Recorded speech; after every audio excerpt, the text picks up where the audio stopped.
Students, आज हम आपको पढ़ाएंगे पास्ट टेंस। और पास्ट टेंस के कितने टाइप्स होते हैं। पास्ट टेंस के भी टाइप्स होते हैं चार टाइप्स होते हैं। जैसे हम लोगों ने प्रेजेंट में पढ़ा था इंडेफिनिट, कॉन्टीन्यूअस, परफेक्ट कॉन्टीन्यूअस। उसी तरीके से इसमें भी होता है पास्ट इंडेफिनिट टेंस। आगे लिख लीजिएगा, मैं लिख नहीं रही हूँ। अच्छा रुको, लिख देते हैं। Past indefinite tense, past continuous tense, past perfect continuous tense. ठीक, ये चार तरीके के होते हैं। अब ये चार मैं आपको एक एक करके हर एक लेक्चर्स में पढ़ाऊंगी। तो आज के लेक्चर में मैं आपको प्रेजेंट पास्ट इंडेफिनिट पढ़ाएंगे। ठीक है, तो आज के लेक्चर में हम आपसे बात करेंगे पास्ट इंडेफिनिट के बारे में।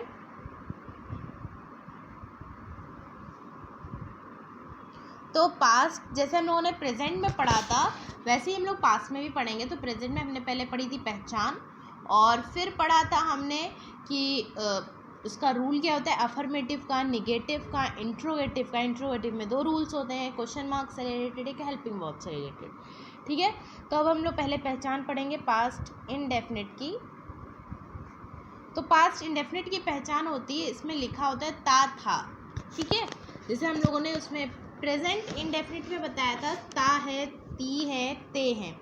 तो इसमें होती है ता था, ता थी, ती थी, ते थे। तो इसमें क्या होता है, था थी थे लगा होता है। ठीक है, पास्ट का मतलब ही है था थी थे। सब जगह था थी थे, जहाँ था थी थे हो वो पास्ट ही होता है। ठीक है, तो पास्ट इंडेफिनिट में ता था, ती थे और ते थे, यानी कि काम हो चुका होता है पास्ट इंडेफिनिट में। पास्ट यानी कि भूतकाल, पास्ट हो जाना है, वो चीज़ पीछे हो जाना। ठीक है, जैसे मैंने आपको बोला कि एक सेंटेंस में बोल रही हूँ। जैसे हमने बोलते हैं कि मैंने आपको पहले प्रेजेंट इंडेफिनिट पढ़ाया था। तो था आया, आई नो ये दूसरा टेंस है पास्ट का, लेकिन था आया तो था होगा तो वो पास्ट में आएगा। इतना याद रखिएगा, वो प्रेजेंट नहीं होगा, किसी भी हाथ में वो प्रेजेंट नहीं होगा अगर था है तो। ठीक, अब हम आएंगे अफर्मेटिव के रूल पे। तो अफर्मेटिव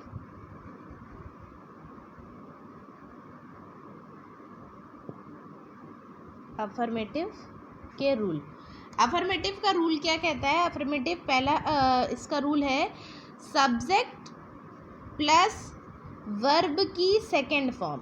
आप बताइए, वर्ब की तीन फॉर्म्स होती हैं वर्ब की, फर्स्ट, सेकंड, थर्ड। तो इसमें हम लोग लगाएंगे सेकंड फॉर्म। ठीक है, तो मेन वर्ब की सेकंड फॉर्म प्लस ऑब्जेक्ट, बस और कुछ नहीं होता। इसका रूल बहुत इजी है, सब्जेक्ट प्लस वर्ब की second form plus object, affirmative वाले में। ओके, तो इसका एक हम सेंटेंस लेते हैं।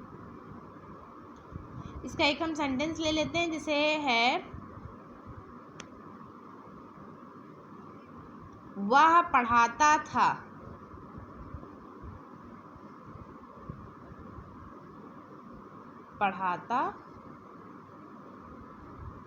ठीक, वह पढ़ाता था। तो इसका हम लोग कैसे बनाएंगे। तो पढ़ाता है यानी कि मेल है, और सिंगुलर है तो यानी कि ही लिखेंगे।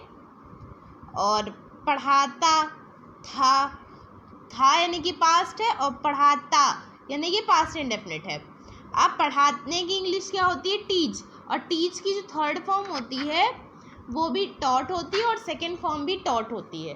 तो यहाँ हम लिख लेंगे टॉट। और जैसे इसके लिखा होता वह गणित पढ़ाता था, तो यहाँ हम आगे लिख देते हैं टॉटा मैथ, या टॉटा इंग्लिश, या टॉटा आर्ट। ठीक है, आई होप समझ में आया हो आपको। अब हम आते हैं निगेटिव पे। निगेटिव के रूल अब हम अगर बताएं तो निगेटिव में हम लोग डिड नॉट लगा देते हैं। जैसे इंडेफिनिट, प्रेजेंट इंडेफिनिट में हम लोग डू नॉट लगाते थे, डज नॉट लगाते थे, वैसे हम लोग निगेटिव में डिड नॉट लगाएंगे। ठीक, तो इसका फॉर्म रूल बनेगा subject plus did not plus यहाँ पर वर्ब की फर्स्ट फॉर्म लिखते हैं, क्योंकि डिड के साथ हम लोग कभी भी वर्ब की सेकेंड फॉर्म का यूज़ नहीं करते हैं, ना ही थर्ड फॉर्म का यूज़ करते हैं। डिड के साथ हमेशा वर्ब की फर्स्ट फॉर्म ली जाएगी, तो वर्ब की फर्स्ट फॉर्म प्लस ऑब्जेक्ट। ठीक, आई होप आपको समझ में आया हो। तो अब हम इसका एक सेंटेंस बना लेते हैं।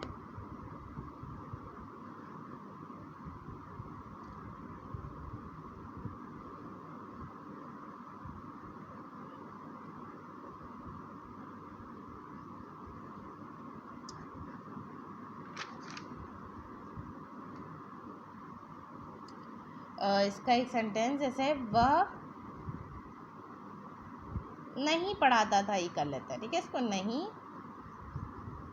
पढ़ाता था।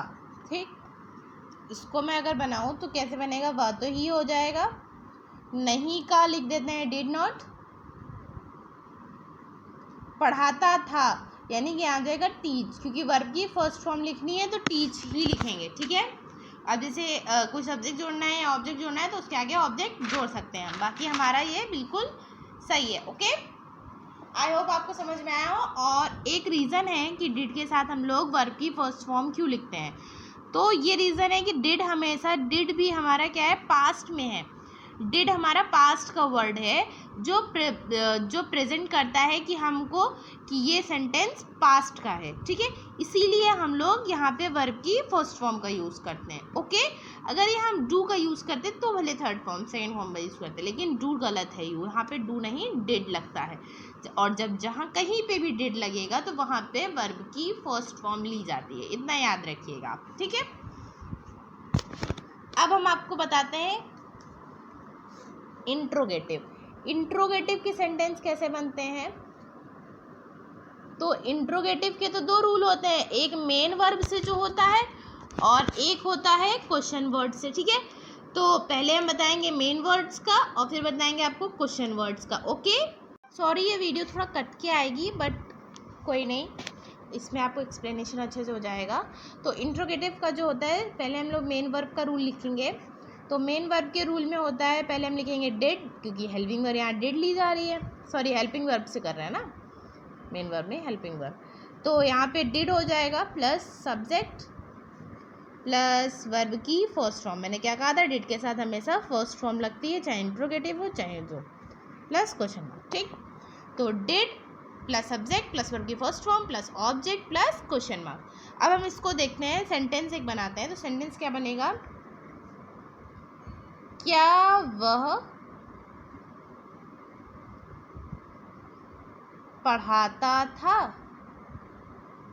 अब इसमें देखिए क्वेश्चन पूछ रहा है, तो इसका भी आंसर यही हो जाएगा, did he teach. Okay, I hope आपको समझ में आया हो। अब हम आपको बताते हैं कि क्वेश्चन वर्ड्स का कैसे बनाते हैं। सबसे simple, that is a very simple, कि पहले क्वेश्चन वर्ड्स ले लेते हैं, फिर डिड का यूज कर लेंगे, फिर सब्जेक्ट, फिर वर्ब की फर्स्ट फॉर्म प्लस ऑब्जेक्ट, फिर क्वेश्चन मार्क। देखिए सबसे सिंपल है, ये तो सबसे सिंपल है, इससे सिंपल कोई रूल ही नहीं है। ओके, अब इसका हम लोग अगर सेंटेंस बनाएं तो इसका सेंटेंस हम बना लेंगे, वह क्या पढ़ाता था। ठीक, मैंने एक ही एग्जाम्पल से आपको पूरा समझा दिया है, आई होप आपको समझ में आया हो। तो क्या बीच में आया तो क्वेश्चन वर्ड होगा, तो व्हाट, क्या का इंग्लिश में कहते हैं व्हाट, और फिर लिखना है डिड, फिर सब्जेक्ट है हमारा तो यानी कि वह, तो ही, पढ़ाता था यानी कि टीच। तो इसका सेंटेंस बन जाएगा, what did he teach. Thank you. Video पसंद आई हो तो लाइक करिएगा, शेयर करिएगा ज़्यादा से ज़्यादा लोगों को, और डेली की डेली वीडियोस देखने के लिए सब्सक्राइब कीजिएगा। Thank you.